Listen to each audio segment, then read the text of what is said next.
Hello guys, welcome back to my channel. My name is Ibini Obikoya, also known as IB Codes. This is a channel where we talk about technology, lifestyle, and faith. So if this sounds interesting to you, please make it a point of duty to subscribe to the channel and also go through the videos and be sure to watch them. So on this video, I just want to share some of my experiences with some of the Nigerian law enforcement agencies like police, road safety. And the reason why I decided to share this is a lot of people, mostly tech young people, usually get into one issue or the other with this law enforcement agencies. And I've never had any issues with them, right?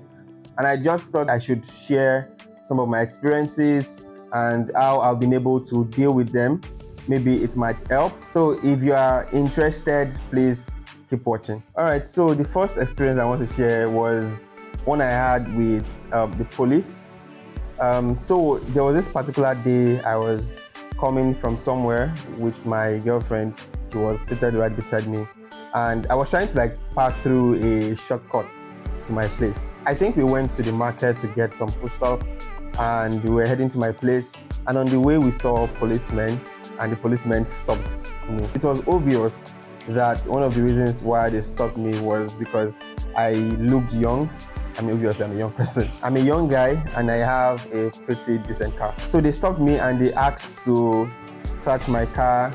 They asked for my driver's license. They asked who my girlfriend was. I told them, she's my girlfriend. And then they asked to check the boot. I think my babe's bag was in the car. They basically asked to empty the bag. So we had to empty the bag right in front of them to prove that there was nothing incriminating in the bag.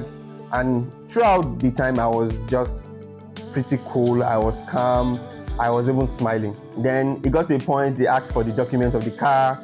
They asked who owns the car. And I said, it's my car. He asked what I do. And I told him I'm a software engineer. He asked for proof.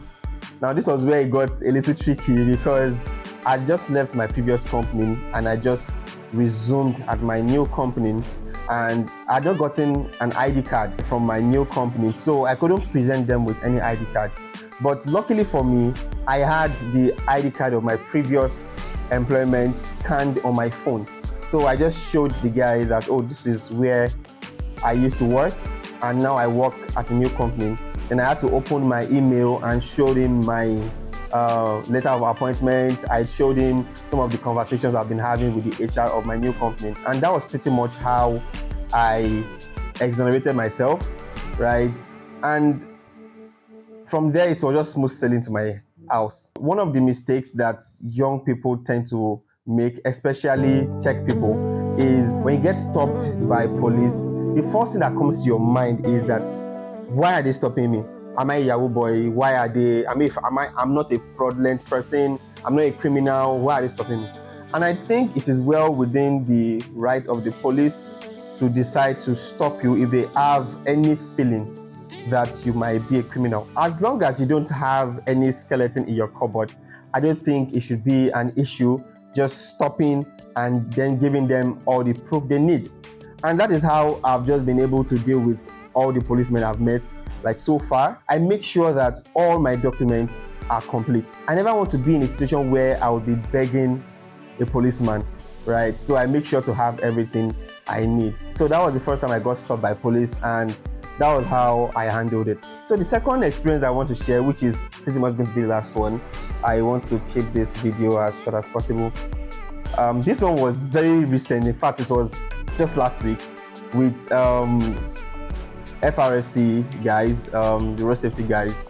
So I went to Lagos and I drove down to Lagos. On this fateful day, I decided to go visit my aunt in Lagos. I stayed at my friend's place, so I drove from my friend's place to my aunt's place, and just about 10 minutes or 5 minutes to my aunt's place, I got stopped by the road safety guys. And I was still very calm because I was pretty sure I had all my documents, I had all the safety equipment, and I just had to smile at these guys. Most times this smile works. So so I got stopped, and one of them approached me.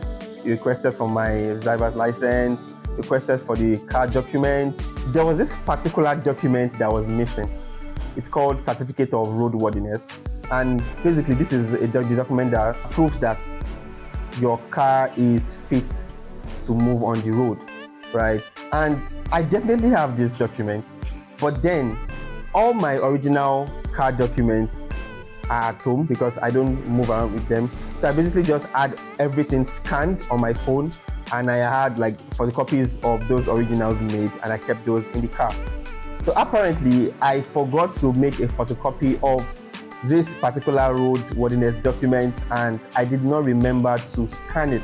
So the guy asked, "Where is your certificate of roadworthiness?" And I was like, "Oh, it's right there." And I checked it, it wasn't there.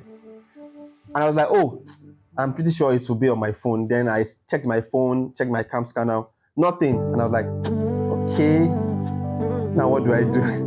And this guy was like, "Oh, that it could just give me a warning ticket." And I was like, "What is a warning ticket?"